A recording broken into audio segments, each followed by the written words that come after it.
See, we're not in content yet. We're just Everything's in prepared text. except the actual content. That's my point, exactly. Okay, well, with Right. that in mind... With that in mind, well, why don't we invite somebody? Okay, let's Okay. invite someone to the show. To do the content, because we're not good at it. No, yeah. But on the other hand, we do think that there's important things to talk about, Yeah. and that's really fundamental.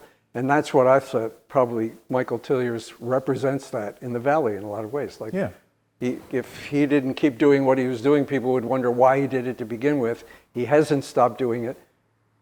Should we invite him in? Yeah, Okay. yeah, Mike, let's- bring a chair in because we're just introducing you. But you know, I don't want to tell your story when you're better at it than I am. Well, Good to see you, Michael. Thanks for coming. Good to see you. Thank you very much. Thank you, Ed. No, it's fine. We can clap Okay. later. We'll add the clapping later on. Right, clapping. Good, good. Yes, we have one person in the audience today, so that's an important part of it.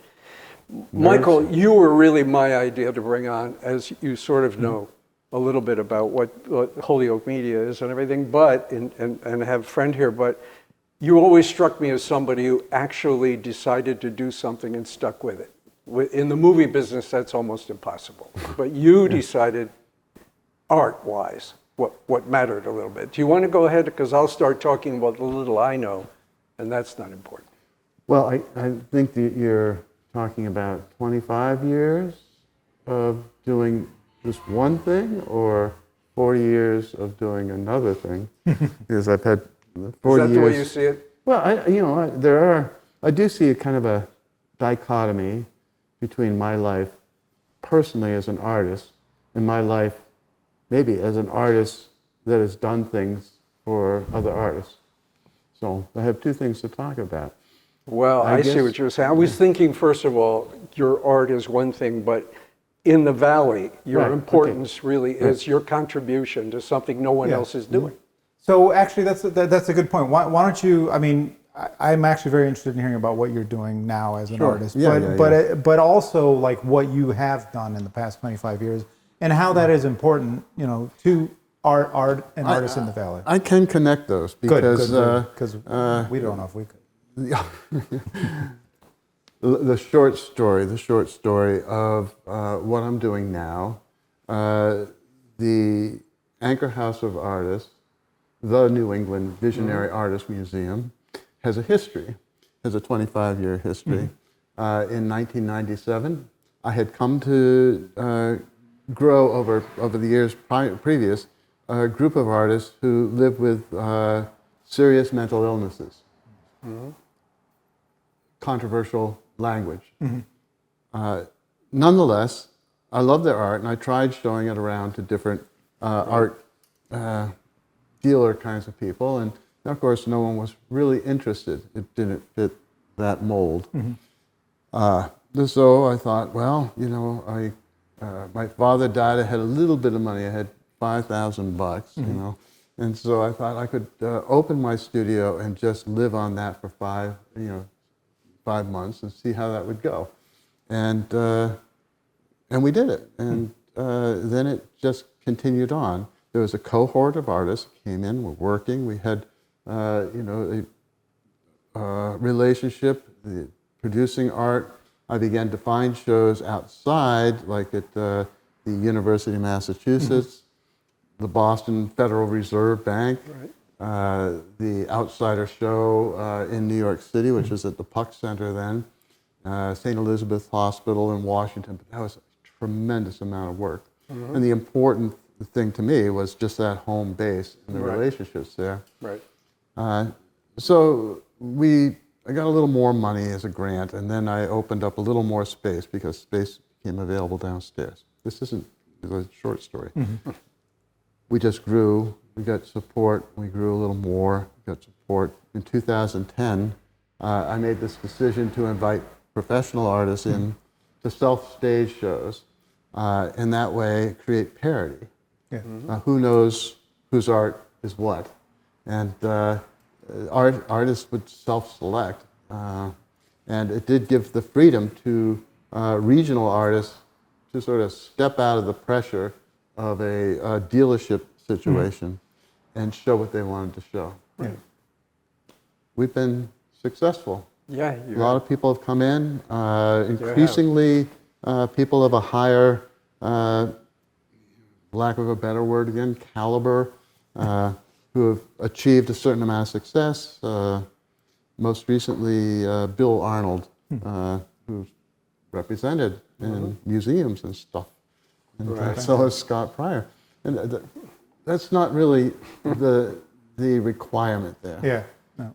Because art is only incidental to the lives of the artists that lived. No, good point. And so that's the short story. That's what we did. That's what is there now. We have a reception on coming this Friday. This will probably be aired much later than that. We include a beginner, a woman who is studied at the Quantico FBI forensic art. Really? Yeah, yeah. Wow. And a guy who's got quite a credible vita, who's doing a peacenik thing. I'll describe it as that, Robert Markey. And then we have Charles Miller, a 90-year-old artist who are doing a revolving exhibit for a year until his 91st birthday. And we have Bill Arnold, he's continuing throughout May. We have a jazz band, we have a performance arena now. Oh, okay, thank you. We have 5 showrooms, a performance arena, and we control a lot of the foyer as well. So we have a lot of art. We have over 300 pieces on display at any one point. Really? It's a lot of fun. 300. And it's got the funk. It's it's not a dress-up building, and it's an right interesting space. Yeah, yeah. It's on the edge of Northampton, coming up from East Hampton. Yeah. I like to consider it a little piece of East Hampton in Northampton. It's the first business going in, the last business coming out. Yeah, I hadn't thought of it that way. Yeah. And Well, I know a little bit more. You didn't hear about him till recently, right? Holyoke seems to be. I mean, recently, as in maybe 5 years, 4 or 5 years, and another it was, artist with cred. Yeah. It was Peter Dellert, likely Yeah. and then I didn't even realize that you and John Landino and Ben Westbrook had such a history together. And we're going to reserve the two of them for another show. I want to tell Ed about these 2 cats who passed away, unfortunately, fairly recently. Okay. But I was kind of blown away that all of a sudden I'm like, what? There's a new gallery in town, and it turns out no, you had been there for a while, and I somehow, I mean, part of it is kind of somehow the Holyoke Northampton divide, if there is one. But I've been spending a lot of time in Holyoke, and I've been trying to do this kind of stuff here. But I'm very happy that I did find your gallery, because I've seen some amazing stuff there, and I've purchased 1 or 2 cool little pieces there. So. I think you came through Amy Johnquist. Oh, I'm sorry. You're absolutely right. Yeah, the first time was probably Amy. Yeah. Did she? Because I know she had a show recently. Yeah. Would it have been a show that she did back then, or was? Well, she did that show way back where she took up all the spaces, and she had a kind of a circus of supporting characters. Right. Yes, and including the Holyoke hummus truck. Are you talking about that? Yes, that's right. And then remember that I brought. So this is kind of interesting. She painted 2 trucks: the Holyoke hummus truck, and also the Holyoke media truck, which. No one knows that this truck even exists. No one even knows about Holyoke Media. That's all about to change if I have anything to do with that. But I realize if she's doing this kind of retrospective of sorts of her work, and she's bringing the Holyoke hummus truck partly because it's a piece of art, but it also provides food for the people. Let me make sure that the other truck that she painted, and so I went and I did what I had to do to get the certificate to even be able to drive it down to Northampton. So yes, that was a really cool show. I think I was at a show before then, but that was right around the time when I caught wind of the gallery and of you. And good stuff. But it's not just a gallery; it's a museum, isn't it? Well, in 2017, there was another space that was available in the building. It was formerly a guy who came into town trying to get a stone business, tile and countertop things. And it didn't work out for him, and that space just stood vacant for a number of years. And I kept trying to scheme how to get some more support, and it took 2 or 3 years, and we did. Yeah. By that time, I had lost people. 25 years, a long time. some of my artists were old to begin with, and they passed away. Their work has their estates have been willed, their intellectual estates have been willed to the Anchor House of Artists. Right, right. So our mission had grown not only to support the studio lives of artists and living, but to conserve and educate about the works of artists who have passed. Right. One example of that is Genevieve Burnett, and the reason why it's important, her estate's important, is that she lived the life of a schizophrenic woman in the 50s, 60s, 70s, and to the 2000s. She lived until 2015, which was a different time. It's a historical period to have been a mentally ill person in that time for a lot of different reasons. The introduction of chemical restraints and all the rest. The development of language. She painted every day of her life, and she also wrote in a journal every day of her life. Wow. We have journals going back to 1956 to the day she died. And we have over 700 of her paintings in extant. Oh my God. In various conditions. We have sold some paintings while she was living into nice collections. Right. She was doing well in that niche market called the outsider market. Yeah, yeah. Well, in the, as much as I But that's could a do big for her. archiving job, isn't it? You're like, you can't throw away somebody's painting if they, That's how another can it be? issue. Isn't that something where you become almost like a father figure to them, not just a person who is dealing for them, because you've got a treasure of somebody's life expressed that may not be understood by other people. Am I leaping off the? The only word is fatherhood. Back to that story, I didn't really mean father in that sense, but I do mean that you become a special person in their lives as a witness, don't you? Of the sort of thing that they progress through in their art. The one thing that I think makes me a little different in terms of my relationship with artists and my relationship with artists with mental illnesses, I guess there's two things. One is, in my youth, I also spent time in a psychiatric hospital, a notable one. So I always dealt with this, who am I kind of thing. And it was a challenge, actually, as an artist, a child artist, to have experienced that. Because I grew up being suspect of my life as an artist. And I found always compelled, you can't stop working in the studio. But I found, being suspect of the kind of the looseness and the opening of a dam as I would go into the studio and the kind of thought process that would go on there. So I found myself having to jump back to this other side, which was an administrative life, which was a counseling life, where I had to build up these very profound boundaries between people who I was interacting with. Yeah. So part of this whole process was a part of integrating. Nonetheless, I found myself in working with people that I could see them in a way that was straightforward.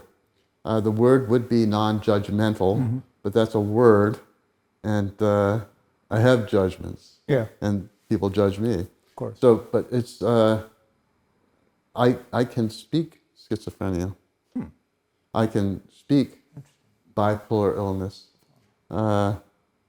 and so that made me a special amalgam of person to do this. Jimmy, that's really interesting. I don't know if there's another paragraph on that, but that kills me when you say you can speak it. Yeah. Do you mean that they begin to understand together with you what you're doing as opposed to where they were working without you? I mean, when you say you spoke it, is there a better way of saying that? Yeah, understanding symbolic language, understanding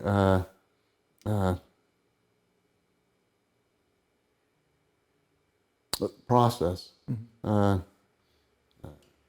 I can see that. It doesn't scare me. It doesn't concern me. I can help people get from unsafe places to safe places, and with a pretty much a non-violent kind of a thing. So that's not art. So let's go back to art. I mean, art is like really exciting. Well, wait, hold on a sec. I beg to differ, because I mean, I know what you mean when you say that's not art, but in a way that's kind of the gist of what Ed and I want to do here is you know, what is the meaning of art, and why is art so distinct, and why is it not really part of what you just described? I mean, you know, what is the role of art? This is kind of this is a larger topic, but it is. But you know, if Ed and I can do anything with the show, is we're sort of trying to figure out what is the role of art nowadays and in the past, and you know how do we move forward? Yeah. I mean, art. The word art in itself is another word that is another word. Yeah. Creative process. When I was in college, feminist artists, feminists were attacking the boundaries of the male-dominated art world, to the language again. But one of the words that came out, I can't cite her name, one of the writers came up with this word, creative worker. And I identified strongly with that word. Creative worker. Creative worker. I put in art galleries stuff that was art. Yeah. People thought of me as the artist. Yeah. But to understand it for myself, I saw it as this creative process. Of course, coming out of college, no one gives you a handbook. What are you supposed to do now? So you think, oh God, I got to get into New York or something like that. But, you know, and I struggled with that. But it also, you know, it came back to me. Now I consider myself a very successful creative worker because I'm at this age and I can make new stuff. Yeah. I like it. Creative work. Yeah, I don't own a sailboat. You know, I don't own a nice car. Doesn't matter. You know, I have the freedom, and plus the fact I open the door and I have a collection of art that's just magnificent. Ed, do you own a sailboat? Do you own a fancy car? My car's almost as old as yours. I know, yeah. Right? We're in the old car world. Michael, that's a beautiful thing you just said. I very much appreciate it, and I'd say we've redeemed ourselves. Marianne, don't you think? Right? We've redeemed ourselves. Thank you for that. I really want you to say a little bit about your own art, because you've decided in a certain form that's evocative with rough materials. You decided not to be refined. So I think if people look at your art, do they ask you about it in some way that you've learned to explain it, or am I asking a harder question than I'd like to? Because I don't like to ask hard questions, you know. Well, in my recent work, which I would consider almost 30 years, I launched from, I learned with minimalists, New York minimalists, and it was all cutting into the platonic solid, and I could never make a smooth weld. So I always had the edge, and I worked with that, and I brought that in. You know, earthiness was always important to me, even in the most abstract work that I was doing. When my first child was born, I just skipped over into making another kind of art, involved a kind of a Dadaist process, but it also began to harken back to a narrative process, and I began to build these wooden figures. And they are actually, there's a little reminiscence of my father's whittling. And so I started making these, for lack of a better term, again, it's just folkish, lack of better terms that used to make me so pissed off, whimsical. And now people, I found people just react them. They crack up, even if it's a serious subject. Yeah. They crack up, and that's great. I made this one standing figure with a sign. Originally, the sign said "Great" in bright orange letters. The whole idea, I built it in 2016. What was great then? What were we trying to make great again? So here's this character. He's holding that sign. It's been a wonderful piece. It's life size, and I'd be able to put new signs in every once in a while. Anyways, so, but people laughed when they saw him, even though he had a very stern face. And so working with figures in the studio like that, it's a wonderful process because I'm leaning into it. It's hot, it's dirty. I do all my own work, and sometime over the length of the process, whatever that length may be, in the last 5 minutes, this figure comes out at me, and I'm looking at something, and it's something looking back at me. So personally, there's a love, and I feel it evocative. So other people, it works for other people. And I have come to consider myself a 3D cartoonist. Oh, yeah? Not a sculptor, but a 3D cartoonist. Interesting. And that works. And so, Wow. talking about my I think that's here's the thing is that one of the reasons why I've always got connected to your art is you seem to want to make art that people have around them. Right. Yeah. Okay. That's what I'm sorry. He gets to does. see what I'm doing. I'm wandering, thinking. My question. You want the art to be sociable on some level. You want it to be in the mix, and that is important. And a lot of artists want to transcend it, but it's a nice thing. I can describe my process here. Yeah. What do You you can got? see this is the grid, right? That's the minimalism right there. Yeah. So what happened in my life was that I once wore a very big hat. But the whims of the world came to gobble that up. And I went down. But nonetheless, I returned and I had a smaller hat. But the more subtler whims of the world came along and ate me up. So, in order to escape, I had to build a boat. Wow. But the whims of the world came up and it ripped off this end of the boat. This all comes to the grid. Ripped off this end of the boat. And then ripped off that end of the boat. And it went down. But I never lost my T-shirt. That's very subtle. Yeah. Yeah. Nice work. Nice work. See that cartoonist minimalism? Yeah, it all came together. That was quite nice. Yeah. Thank you. Comedy is minimalist language, Yes. more minimalist than poetry. Oh, interesting. Yeah. The less said. Yeah, the less said. Well, thank you. Got it? Yeah, I mean, I think in the way that we're talking is about a pilot show, Marianne, unless you feel I differently. think you should still sit down so we can get a final shot. I don't mind. I don't mind. why But you're- I really think that you did a gorgeous thing, Michael, and I'll stick by that. Okay. There's the two of you on my shot. You can see it now. Yeah, Michael. Thank you so much. Okay. What do we have a final 2 cents to put on the wide shot? No, I don't know. Well, why don't you just say the name of your gallery and we'll add some graphics. We'll come at the but- end of it. Yeah.